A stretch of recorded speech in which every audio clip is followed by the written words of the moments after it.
Hello, I'm Roger Faulkner. Uh, I'm here to talk to you about one of my inventions that I call the Conformal Vest Ventilator.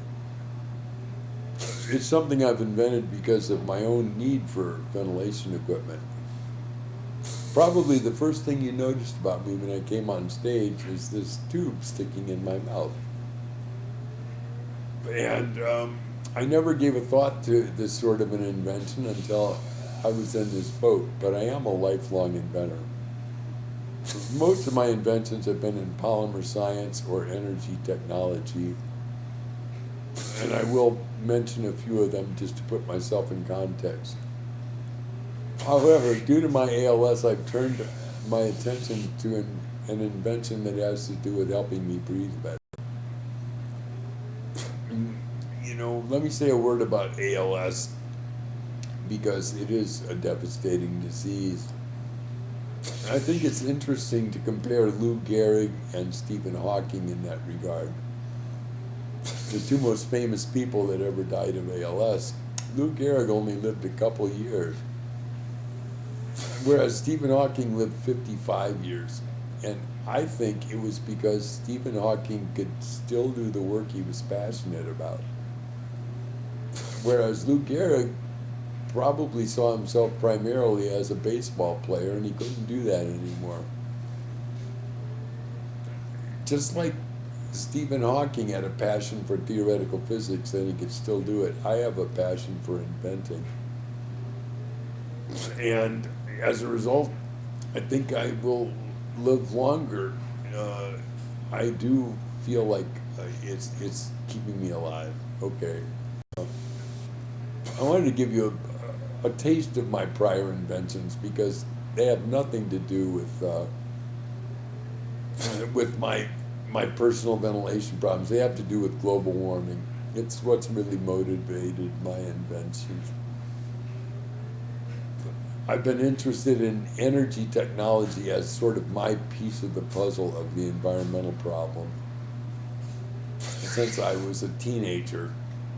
And as a result, I became a chemical engineer and a polymer scientist. I'm going to give you some examples of my inventions. The Lpipe is, you can think of it as an electrical wire that's the size of a pipeline. And that's what you really need if you're going to build a continental scale supergrid.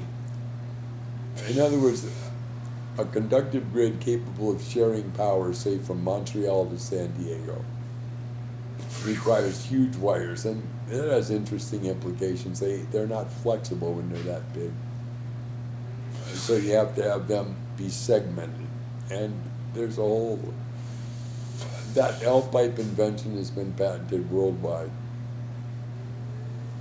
Another invention that I'm proud of is the submarine supertanker. I've been thinking for 20 years about how it would be possible to use the fresh water that's flowing off Greenland to supply freshwater needs around the world. And it's clear that you can't do it with surface vessels. I realized that it would be possible to do it with what I call a submarine supertanker train, which would be below the surface of the ocean and therefore immune to wave action. One thing really quick to mention. For invention I have open sourced. I've made it publicly disclosed. And I'm happy to help others to develop this idea. But I'm going to turn my attention now to my own problems with ventilation. My issues with ventilation have to do with sort of the interference with normal human interactions, especially appearance and speaking and eating. It's also true that there are health effects from positive pressure ventilation because it increases your chances of infection. It's not the way we normally breathe. We normally suck air into our lungs with the diaphragm muscle. And that's what my invention is about. So I'm currently using the air sipper, but I prepared this video to show you all three methods. I just wanted to show you how this best thing that we use is the nasal pillow. And when I use it, it says to put them in there. Stop talking. Quit thinking. On the other hand, this is here, second. This is the one I was having. This was, I get to choose what I'm doing. Okay. And then the other one's, I almost gotta put on my full face mask, turn on for a second, so. Plus other mask is the one I use at night, and you get close up and you can only want to smoke at night, so. I'm gonna. Yeah. What?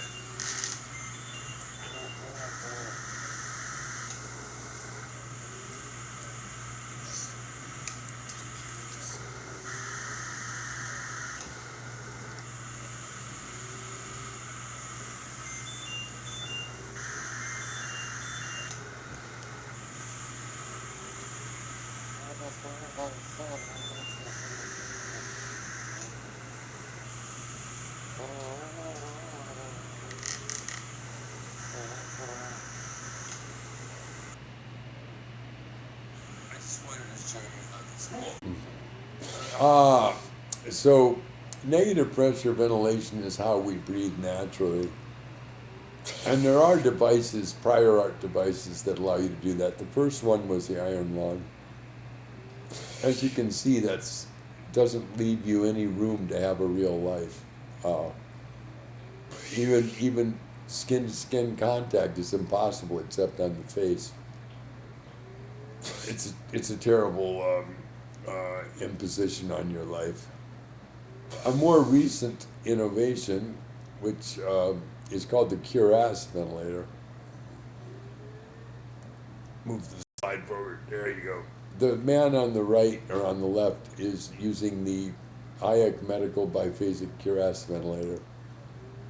And Cuirass ventilators are basically a version of the iron lung where the rigid shell is much smaller, but it still is a rigid shell.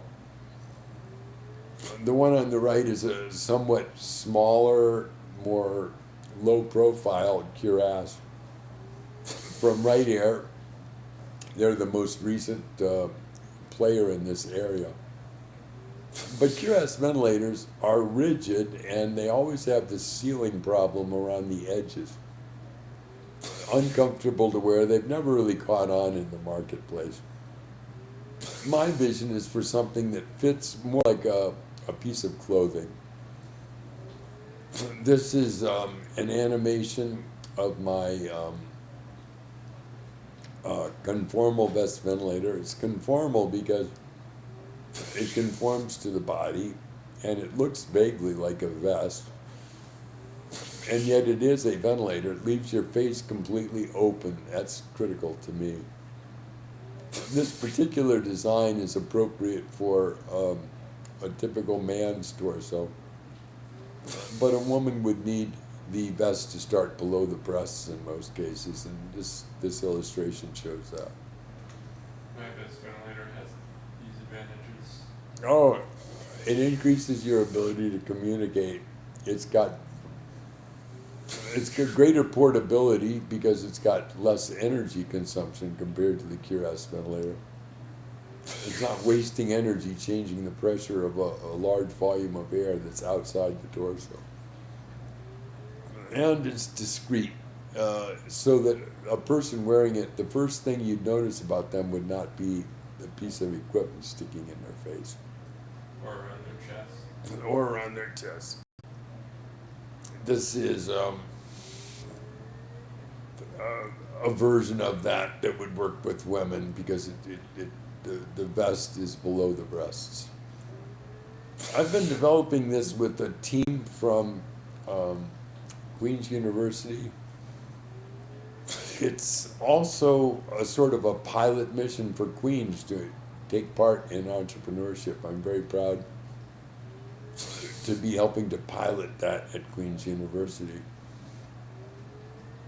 And I'd like to say that I work on inventions every day. And it's my pursuit of these inventions that keeps me going. And the Conformal Vest Ventilator is just the latest among those. I would very much like my legacy to be that I've created a ventilator that helps millions of people breathe better, more naturally.